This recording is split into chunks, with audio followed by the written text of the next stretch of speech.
Hello everyone, কেমন আছো তোমরা সবাই? আর আমি তোমাদের দুষ্টু মিষ্টি বৌদি চলে এসেছি তোমাদের সামনে একটা নতুন ব্লগ নিয়ে। তো welcome back to my channel my simple lifestyle. আশা করি তোমার সবাই ভালো আছে আর আমি ভালো আছি, তোমাদের বৌদি। তো আজকের ব্লগটা স্টার্ট করছি রান্নাঘর থেকে। আর দেখো একদম হাতে কাটা জ্যান্ত কই মাছ, দেখছো তেলের থেকে একদম গরম গরম ধোয়া বেরোচ্ছে। তেলটা গরম হয়ে গেছে, এখন গরম তেলের মধ্যে এখন ছটপট করে এক এক করে কই মাছগুলি দিয়ে দেবো আর ছটপট করে ভেজে নেব। তো চলো দেখতে থাকো পুরো ব্লগটা। আজকের ব্লগটা কিন্তু খুবই সুন্দর, পুরো ব্লগটা দেখো, নাহলে কিন্তু অনেক কিছু মিস করবে। তো পুরো ব্লগটা দেখতে হলে পুরো কথাটাও শুনতে হবে। আর দেখো এদিকে শ্বশুরমশাই নিয়ে এসেছিলো জ্যান্ত জ্যান্ত কই মাছ। শ্বশুরমশাইয়ের শরীরটা ভালো না আর আমারও শরীরটা ভালো না সেরকম, তাই জ্যান্ত মাছ খাবো। তো জ্যান্ত মাছ মানে পেঁপে আলু দিয়ে ঝোল, আলাদাই একটা স্বাদ, তাই না? তো চলো এদিকে দেখো কেটে নিচ্ছি। পেঁপেটা খুব কাটার চেষ্টা করলাম, হলো না। তো দেখো ঝটপট করে কই মাছ উল্টে দিচ্ছি। আর আরেকটা কথা যেটা হলো গিয়ে, তোমরা আমাকে সবসময় বলো বৌদি নর্মাল স্পিডে ভিডিও করবে, তাহলে আমরা দেখতে ভালো লাগে। তো আমি কিন্তু নর্মাল স্পিডে ভিডিও করেছি, তোমরা কিন্তু কেটে কেটে ভিডিও দেখবে না, ঠিক আছে? তোমরাও কিন্তু পুরো ভিডিওটা দেখো, তাহলে দেখো ভালো লাগবে। তো দেখো অনেক কথা বলে ফেললাম। এদিকে দেখো কই মাছগুলো ভেজে নিচ্ছি এক এক করে। আর এদিকে দেখো আলু পেঁপেটা হলুদ দিয়ে সিদ্ধ বসিয়ে দিয়েছি, কারণ আজকে না অনেকটা লেট হয়ে গেছে। তোমাদের তো বলাই হয়নি গুড নিউজটা, আমি না ইনভার্টার লাগিয়েছি, তোমাদের শেয়ার করব, অবশ্যই তোমাদের সঙ্গে দেখাবো। ইনভার্টারটা কাজ হচ্ছিলো বলে আজকে দেরি হয়ে গেছে। এদিকে দেখো কড়াইতে তেল গরম করে মশলা দিয়ে দিয়েছি। মশলার মধ্যে হচ্ছে জিরে, আদা, ধনে, একটু কাঁচা লঙ্কা, টমেটো।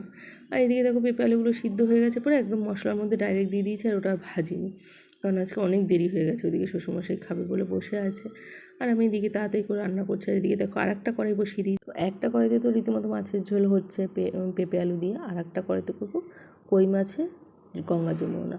তো কী হয়েছে বলতো, কই মাছ কিছুটা বড় আছে কিছুটা ছোট আছে, আর এখন তো বর্ষার কই এগুলো তো ধান ক্ষেতের কই, তো সেই কারণে একটু ছোটো বড় মিলিয়ে আছে। তো ভাবলাম ছোটো কড়াই ওইগুলো দিয়ে ওটা রান্না করে ভালো লাগবে, ভাজলে পরে একদমই থাকবে না, ওই জন্য গঙ্গা যমুনা ওটা দিয়ে বানিয়েছি। তো চলো ওদিকে দেখো রান্নাবান্না করে, এদিকে দেখো শাড়ি পরতে চলে এসেছি। স্নান করে এক জায়গায় বেরোবো বলে রেডি হয়েছিলাম, কিন্তু বেরোতে পারিনি। তো যাই হোক, আবার ভাবলাম চলো শাড়িটা যখন পরছি তোমাদের সঙ্গে শেয়ার করি। দেখতেই পাচ্ছ ব্লাউজটা আমার মানে ভালো শাড়ির ব্লাউজ, আর এটা হলো নর্মাল শাড়ি।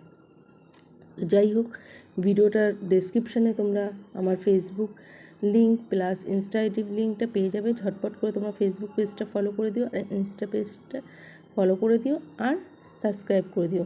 খুব তাড়াতাড়ি ইনস্টাগ্রামে আমি ভিডিও দিচ্ছি সাবস্ক্রাইবেশনে, খুবই তাড়াতাড়ি, আর তোমাদের মনের মতন ভিডিও। তো ঝটপট করে অবশ্যই সাবস্ক্রাইব করে রেখো, নাহলে কিন্তু অসুবিধা হবে। দেখো ওদিকে আমি কথা বলছি, বকছি কাকে বলতো, আমার ছেলেকে, দুষ্টুমি করছে, শাড়ি পরছে, জানলা দিয়ে ওকে দেখতে পাচ্ছি, সেটা দিয়ে বকাবকি করছে। তো চলো আজকের ভিডিওটা কেমন লাগলো প্লিজ কমেন্ট করে জানাতে কেউ ভুলবে না। আর যদি ভালো লেগে থাকে তো অবশ্যই লাইক কমেন্ট শেয়ার আর চ্যানেলটি সাবস্ক্রাইব করে যাবে। পুরনো বন্ধুরা অবশ্যই অনেক অনেক শেয়ার করবে আমার ভিডিওটা। আর নতুন যারা বন্ধু এখনও পর্যন্ত সাবস্ক্রাইব করে যাওনি, ঝটপট করে সাবস্ক্রাইব করে দাও। আর এখন থেকে খুব সুন্দর সুন্দর ব্লগ পাবে। মাঝখানে দুদিন ব্লগ দিইনি, একটু প্রবলেমের জন্য ব্লগ দিইনি, প্রবলেমের কিছুই না, মানে এডিটিং করা হয়েছিল না, একটু সমস্যা হচ্ছিলো ওই কারণে।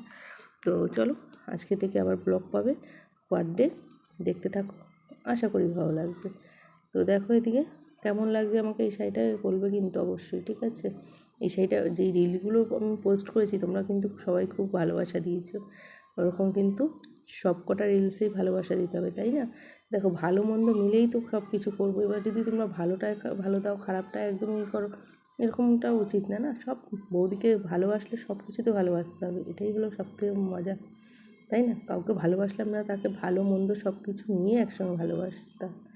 তো চলো অনেক জ্ঞানের কথা বলে ফেললাম। এদিকে দেখো জামা কাপড় আমার পরা হয়ে গেছে, এখন ঝটপট করে যাই, আরও কাজ আছে অনেক বাকি, তো কাজ বাজ সেরে নিই, পরে আবার কালকে আবার গতকাল আসবো নতুন ব্লগ নিয়ে। সবাই সঙ্গে দেখো, টাটা বাই বাই সবাইকে। এখনই তোমাদের সবাইকে গুড নাইট বলে দিচ্ছি, ওকে, বাই বাই। সবাই ভালো থেকো, অনেক সুস্থ থেকো, আর আগামীকাল আমার নতুন ব্লগ দেখার জন্য ওয়েট করো।